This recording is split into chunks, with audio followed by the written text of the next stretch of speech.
Hello, my name is Holly Unwin and I'm a PhD student at Lancaster University, and today I'd like to talk to you about the pressure-driven opening and filling of hydrofractures, in particular the formation of tuffisites. So at the start of conduit evolution, high-pressure gas pyroclast mixtures open fractures that act as pathways for the transport of material to the surface.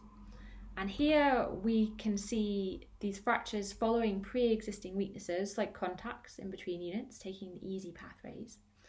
And as our fracture network forms, some fractures are going to become more major fluid pathways, while others are going to be abandoned. And these fractures can keep widening and propagating through time until the biggest and most successful can, for example, eventually form a future conduit. If some of these abandoned pathways are filled with pyroclastic material, then they form what's known as tuffisites, like this one in here. And these tuffisites record pathways that were abandoned during the opening of our conduit. This fracturing process, though, can continue even after our conduit is formed, like in our cartoon. And these tuffisites then have formed by overpressure in our conduit, in the country rock adjacent to it, and these are thought to represent pathways for lateral outgassing from our conduit, perhaps being able to diffuse pressure from our volcanic eruption. I've been doing some fracturing experiments to try and work out how high the initial fluid pressure would need to be to open these fractures. And if I take a host rock from a tuffisite at Husafell in Iceland, this is a sample of an ignimbrite. If I try and fracture this sample with high pressure water, then I find that only takes a few megapascals to fracture, or even less if that fracture can follow pre-existing weaknesses. And so these are sensible overpressures. We expect that we should be able to reach them in our conduit, and so we expect that we should have lots of tuffisites forming. Let's have a look at this tuffisite in Iceland in Husafell in more detail.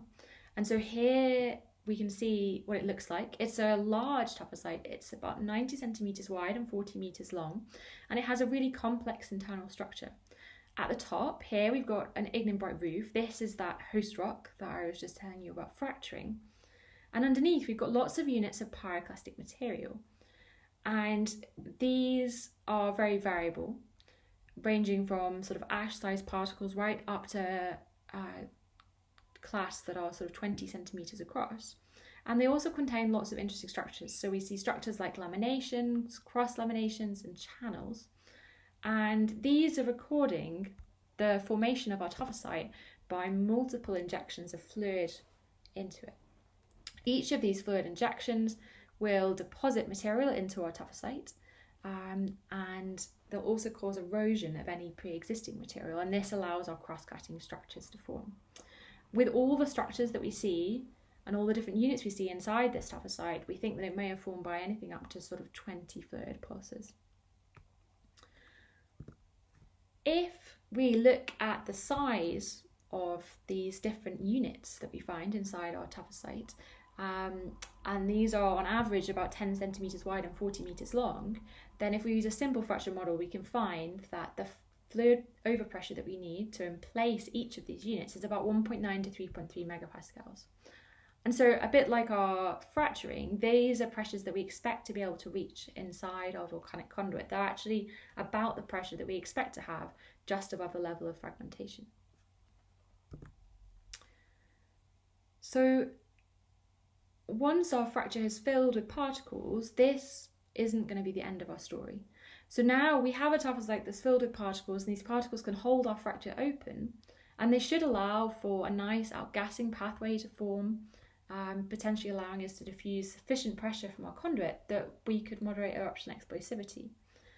But if these particles are sufficiently hot, then they can weld together. And as they weld together, they're going to lower the permeability of our tuffisite, and so that means that our outgassing pathways are only going to be transient, and that we're going to need repeated fracturing to allow our outgassing to continue. So to finish, I'd like to just take you through our whole pressure story.